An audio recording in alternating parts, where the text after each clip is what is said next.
Do you sometimes wonder if the work you do really matters?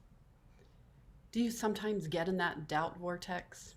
Maybe you're feeling tired and overwhelmed and wondering, what's it all about? Like, do you sometimes just want to chuck it all or maybe at least roll over in bed and hit the snooze button again? This episode is all about reconnecting you to what's important, boosting your mindset, and calling you forward with that inner courage and reminding you that you really do matter and that how you show up and your work matters. I can't wait to talk to you more about this today. So, hello and welcome. I'm Laura West. I'm here from the Center for Joyful Business, and I'm your host of Joyful Business TV. So, I'm the CEO and business coach for joyfulbusiness.com. And for over 20 years, I have been helping conscious, soulful, and ambitious entrepreneurs who are pretty highly creative and they want to grow. I know you want to grow and share your soul work, make a difference in the world while also making great money. So for me, it's all about, like the secret is all about aligning from the inside out so that you can truly flourish in a way that is sustainable, and that you're going to enjoy it so that you don't want to hit the snooze button every day, right?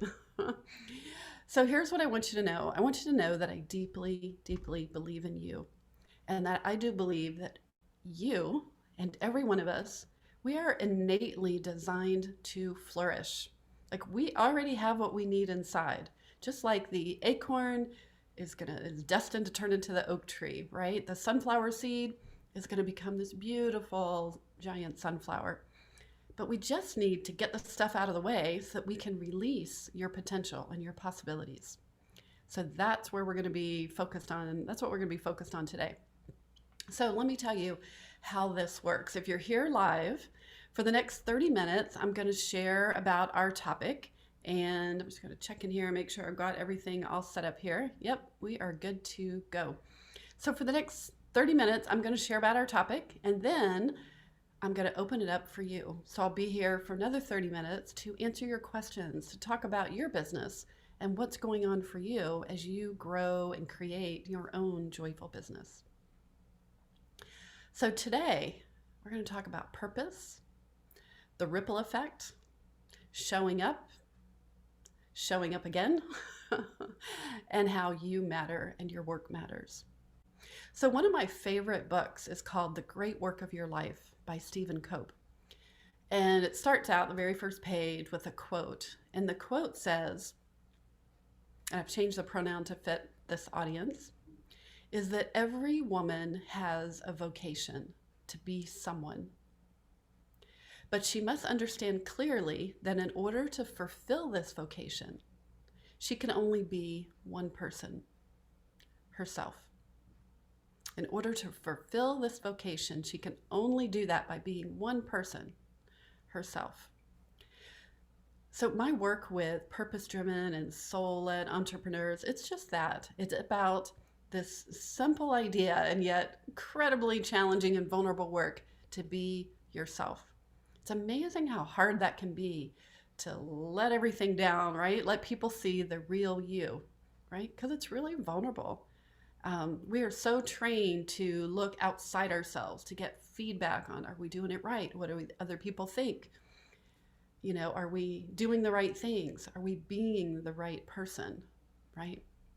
But the more we can let go of those shackles, those boxes that we put ourselves in, the more freedom you're going to feel, the more creativity you're going to unlock, right? We love that when we unlock our creativity, that actually allows us to have a greater impact.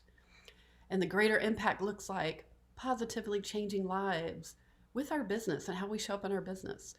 It looks like having a greater impact looks like reaching more people with your message, right? Waking them up to the possibilities of what's possible with your solution, attracting more opportunities to you. And yes, having a greater impact also means making more money. So not everything directly leads to more money in a 1 + 1 = 2 kind of formula. But what it does is 1 + 1, I always say, equals 11. right? Because you never know the opportunities you're going to create. You never know the people, the conversations, what's going to happen that's going to lead to more opportunities, more impact, more clients, and ultimately more money, right? And the money is, it's like when we go for the money first, that's really, it's tricky because it's not really sustainable. It's not as life-giving. And we're seeing that with, I know, millennials and even younger, where they're motivated by money, but it's like they know that in order to have a life that they really want to enjoy, and they want to enjoy life, that they also need the money, and that they go hand in hand. Enjoying life actually has you make more money. And the studies are showing now, not that money gives happiness, but when you're happy, you actually make more money.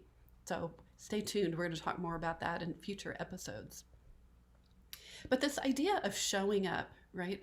Living your purpose, living your gifts, really standing in your values of what's important to you, can make a difference in so many ways. And sometimes you know, here's what I did and here's what happened. And then sometimes you don't know. So we call that the ripple effect. It's like throwing the stone into the water and then seeing the ripple that happens, the next ripple that happens, the next ripple, and so on. And that happens when you do something for someone, or you show up on your podcast or your TV show, you write your newsletter, you coach someone, you're there for someone in a way that's really kind and maybe even unexpected. And you have that impact on that person's life. But then there's a ripple effect that impacts more people in their life and in their lives. And it can change the trajectory of a day, that can then change the way they show up and show up and show up. So it can be something as simple as about a month ago, I came back from my trip from Guatemala, and guess what? I have COVID. And so I was in isolation, for a week. And towards the end of the week, it was like, oh my gosh, I have to get out of here. It was time. I was ready to go and safe to go. And so I thought, I'm going to go to Starbucks, and I'm going to drive through Starbucks and get my favorite pink drink. For those of you who don't know about pink drinks, it's coconut milk and the strawberry concoction. It's really delicious and it's light. Brings a smile to my face. So I order my drink. I pull up to the window, and the friendly woman at Starbucks said, "Oh, you don't owe anything. The car ahead of you paid already. They paid for you." Oh my gosh, what a surprise. What a delight. That pay it forward concept when you're in the drive-through. But here was the thing, that person didn't know I was just coming out of COVID and isolation and being travel weary and things like that. So it felt, on a regular day, it would have felt really kind, right? This felt particularly kind and loving. It had me feel so connected with humanity and with the goodness of people. And, she'll never know the impact that had, that how it didn't just make me smile, but it really went deep into my heart, because I was coming out of this period, right? And so, and it was the first day back out of the house. So it was really particularly meaningful. And you know what? It took courage for her to do that. Now, that was a little thing, right? You might say it's not that much courage, but you know what? It does take courage to sit at the window and say, you know what? I'm going to pay for the person behind me, and not know how it's going to show up, and not know how it's going to be received. And so to me, that is living your purpose of looking at the world and leading with your heart, right? Leading with your heart. So that's a simple and small example, right? There's so many ways that shows up. So I'm going to share some more examples and share a story with you about some really big ways that has happened, and how a tiny difference can make a really big difference. So in my favorite book, one of my favorite books, The Great Story of Your Life, Stephen Cope talks about these 3 principles. He shares these 3 principles about living your purpose and making a difference. And the 3 principles, this is what we also teach at Joyful Business, is the first one is trust in the gift, right? Really taking the time to excavate and understand, appreciate, and claim your gifts. I like to call that your beautiful brilliance, your gifts of your unique strengths, your unique wisdom and expertise, right? Your talents, even your weirdness and your quirks become part of your gifts, right? So that's number 1. The second principle is think of small as large. Small acts, right? We always hear about the small acts of random kindness, like the woman who, bought my pink drink, bought my order in the line at Starbucks. But really align yourself with the idea that small is large, because you never know the ripple effect of that. That woman's going to never know that I was coming back to my first day of work.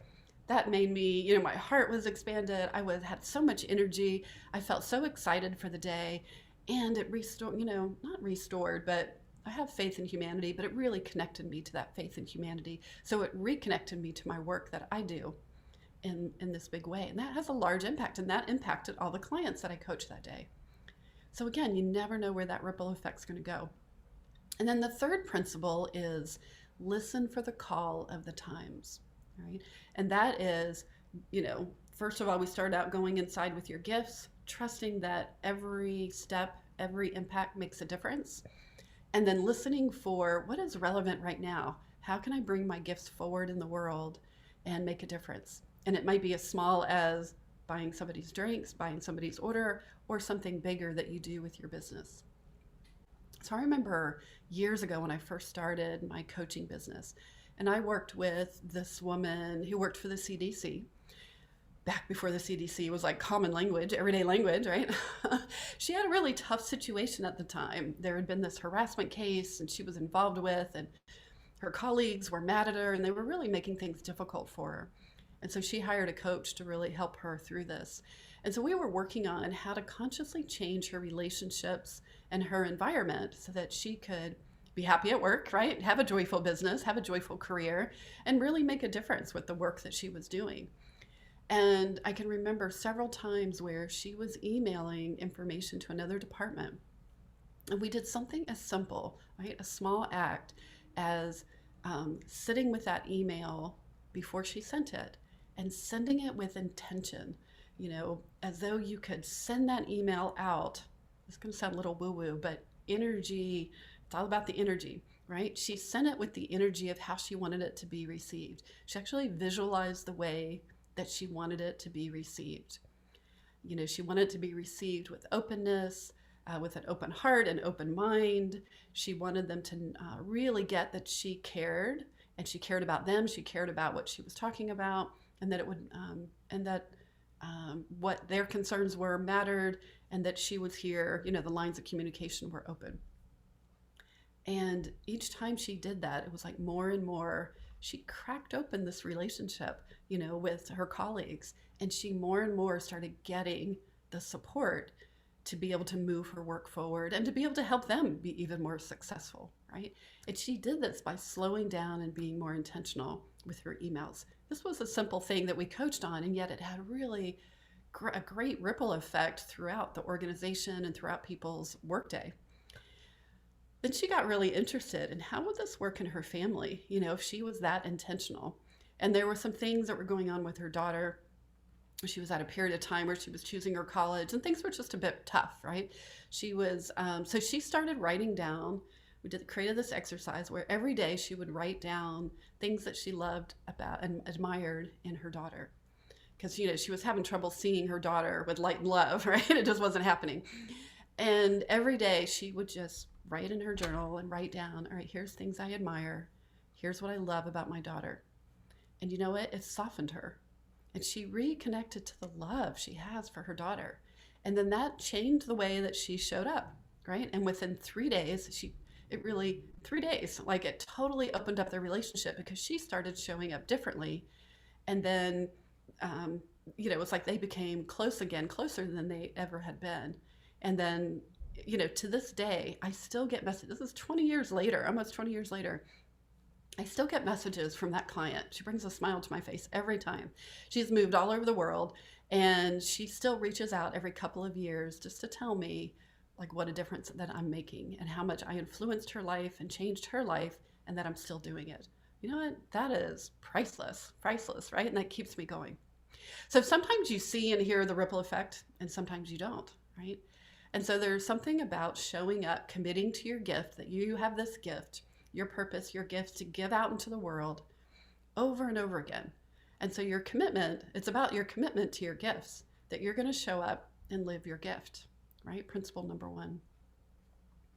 So I want to read a little story for you and the rest of the time that we have together.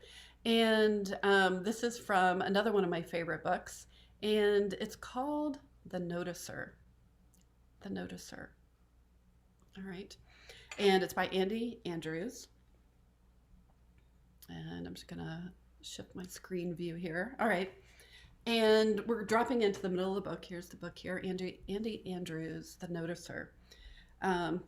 This story always moves me.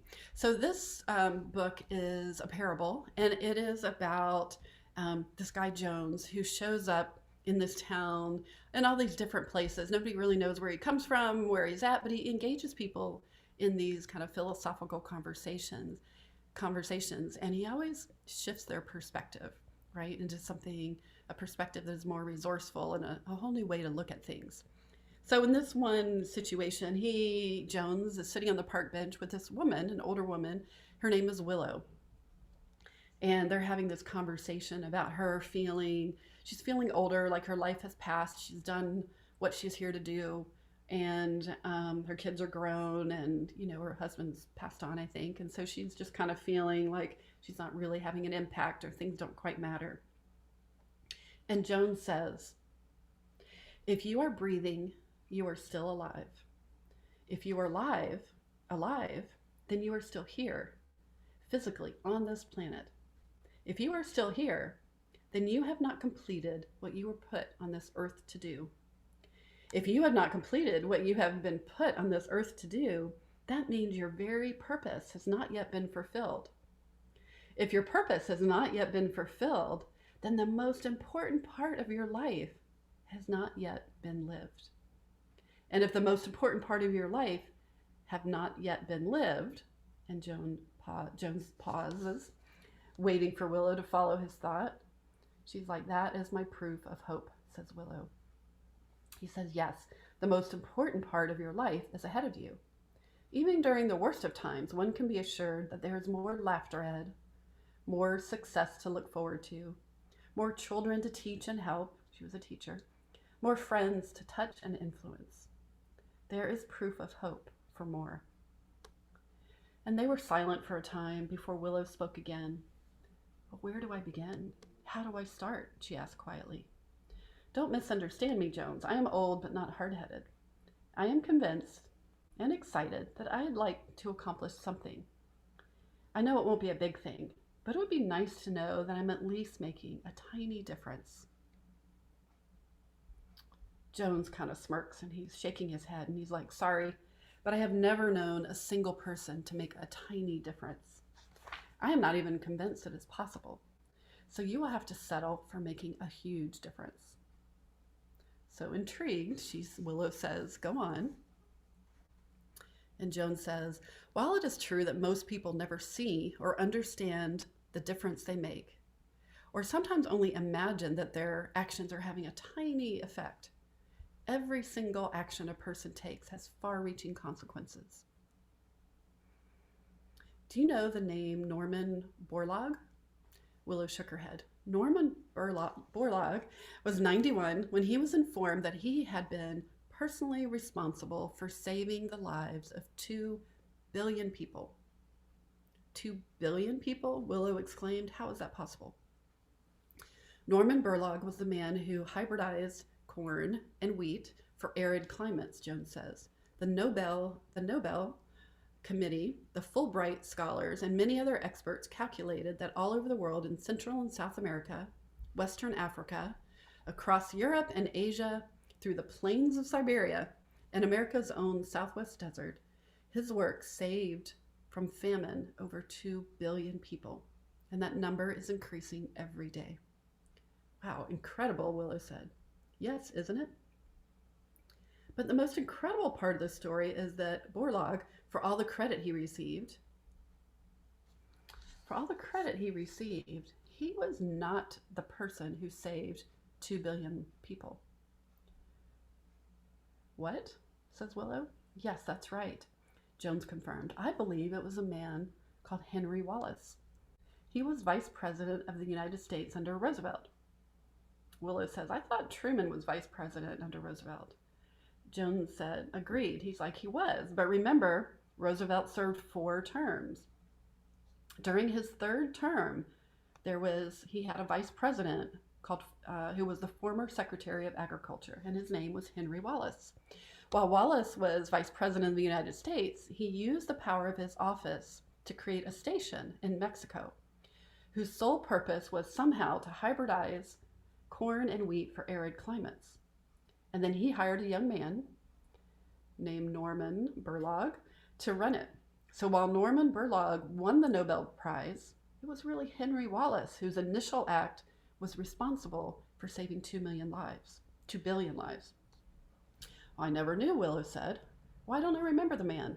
He's like, that's okay. Now that I think about it, says Jones, it wasn't really Henry Wallace who should have gotten the credit. She's like, why would you say that? He drops his chin to the ground and rubs his face as though deep in thought. Maybe it was George Washington Carver who saved the 2 billion lives. Keep with me in this story. This is the ripple effect in action. He said, you remember him, don't you? Willow says, yeah, peanuts, right? What does he have to do with this? Well, what people don't know, says Jones, about George Washington Carver is that when he was 19 and a student at Iowa State University, he had a dairy science professor who allowed his own 6-year-old boy to go on botanical expeditions every weekend with this brilliant student, George Washington Carver. And so he took that little tot and he helped direct the 6-year-old's life. It was Carver who gave that 6-year-old Henry Wallace a vision about his future and what he could do with plants to help humanity. Jones shook his head in wonder. Isn't it amazing? Carver could spend all that time with the peanut, hours, months, and years of work. I mean, the man developed 266 products from the peanut that we still use today. And then there's the sweet potato, 88 different ways, different uses. He also wrote an agricultural tract and promoted the idea of what we call the Victory Garden. And Willow smiled. I remember Victory Gardens. We had one. And Jones said, yes, they were even in the middle of major cities. They fed a significant portion of our population during World War II. But with all that effort and time and years that Carver spent on things like peanuts and sweet potatoes and Victory Gardens, isn't it amazing that a few afternoons with a 6-year-old boy named Henry Wallace turned out to make that much of a difference? Wow, Willow said, truly. So it was George Washington Carver who actually saved all those people. Jones was like, well, maybe not really. He said, I think it was the farmer from Diamond, Missouri. And Willow threw up her hands. Okay, tell me. And so Jones says, there was a farmer in Diamond, Missouri named Moses who had a wife named Susan. They lived in a slave state, but they didn't believe in slavery. Well, that was a problem for the crazy people who rode through the farms at night, terrorizing what they called sympathizers. And then one cold winter night, these raiders attacked Moses and Susan's farm. They burned the barn, they shot several people, and they dragged off a woman named Mary Washington, who refused to let go of her son, George. Now, Mary Washington was Susan's best friend. So Moses sent word out immediately, trying to arrange a meeting with these cutthroats, trying to do something to get Mary and her baby back. Within a few days, he had the meeting set. And so on a January night, he took a black horse and he went several hours north to the crossroads in Kansas. And there he met 4 of these men who arrived on horseback, carrying torches, wearing the flour sacks with eye holes cut over their heads. And Moses traded his only horse for what they threw him in the burlap bag. As they thundered off, Moses fell to his knees, and there in the freezing dark, breath, vapor blowing hard, Moses brought out of the burlap bag a cold, naked, almost dead baby boy. And then he opened up his jacket, and he opened up his shirts, and he placed that baby next to his skin. Moses fastened that child under his clothes and walked that baby out, talking to that child every step of the way, telling that baby that he would take care of him and raise him as his own, promising to educate and honor Mary, his mother, who they already knew was dead. Jones looked intently at Willow, who stared back in wonder. And he said, that was the night the farmer told the baby he would give him his name. And that is how Moses and Susan Carver came to raise that little baby boy, George Washington Carver. So that's it makes me cry, right? I mean, it's such a sad story and yet a hopeful story, right? It's a story about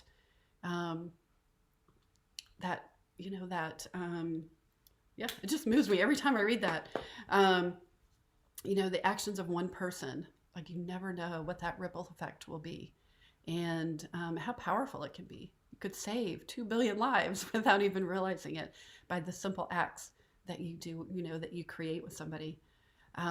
So again, this story just always gets me. I always have a hard time when I read it.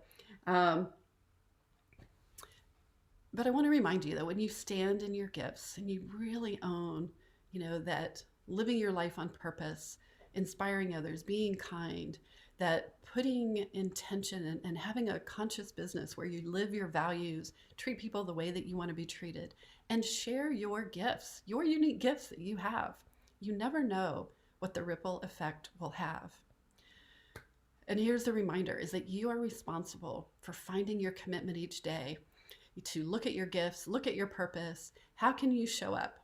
And remember that small is large. And also remember, how are you needed now? Listen to the call of the times. How are you needed now? There's a great questions to ask yourself when you're laying in bed, tempted to throw your arm over and press the snooze button. It's like, no, wait a minute. How can I live my purpose today? How can I share my gifts? How can I do some small act of kindness? Something, it might be paying for, the pay it forward in the Starbucks line. It might be putting something on social media that just might make a difference in somebody's day, sharing your story, right? It might be showing up again with your gifts in your business, trusting that you are changing lives each and every day. And going back to, but wait a minute, okay, I love this, and I'm just trying to make money. I need to pay my rent, right? I need to pay my bills. I want to send my kids to college. Remember that when you live your gifts and your purpose, and you bring them into your business, this is how you create a sustainable business, right? Instead of just doing something like, how can I make some money? Because when you do it that way, you'll quickly and easily lose your sense of motivation. Then you will be hitting the snooze button each day. But when you're aligned with your gifts and your purpose, when you tap into more than your beautiful mind, we love our beautiful minds, but we need our minds, we need our heart. We need to tap into our creativity, tap into our will to create our dreams, to create the world that we think is possible. And you know what? Sometimes you'll see the ripple effect, and it'll come through your business in the form of money, opportunities, testimonials, client results. And also remember that you never know what will happen behind the scenes, that you just might change relationships, change the way that somebody shows up, change a decision that they make that could change lives forever. All right. Thank you for letting me share that message. It is a personal message that this is why I'm in my business each and every day. This is why I have joyful business. This is why I show up and do my purpose. So we're going to wrap up for today. I do want to let you know and invite you over to a couple of opportunities where you can get more of this. If you like this kind of conversation, then join our Facebook group over at Joyful Business Community. These are the kinds of people who are in this group, conscious entrepreneurs who are showing up day after day. And if you need some more inspiration and motivation, go over to joyfulbusiness.com. I have a free gift there that's called Activate Your Abundance. And there is you get a wonderful meditation that connects you to the universal abundance current to remember how amazing the world is and how you are surrounded by abundance all the time. Beauty, nature, money, opportunities, connections, opportunities to be able to share your gifts. And then there's a great 7-day journal where you can communicate with the universe and receive guidance each day. So I hope you enjoyed our show today. Thank you so much for coming today, and stay tuned for our next episodes. Thank you for watching this episode of Joyful Business TV. I want to invite you to get more creative strategies and support for growing your business. You can start right now by activating your abundance mindset with a really powerful creative visualization that will help you get into the universal abundance current, one of my favorite things to do. And you'll also get a companion 7-day journal that will help you create a daily habit of co-creating with the universe. These are two powerful resources that you can get started right now to help grow your business and activate that abundant mindset. You just go over to activateabundancegift.com.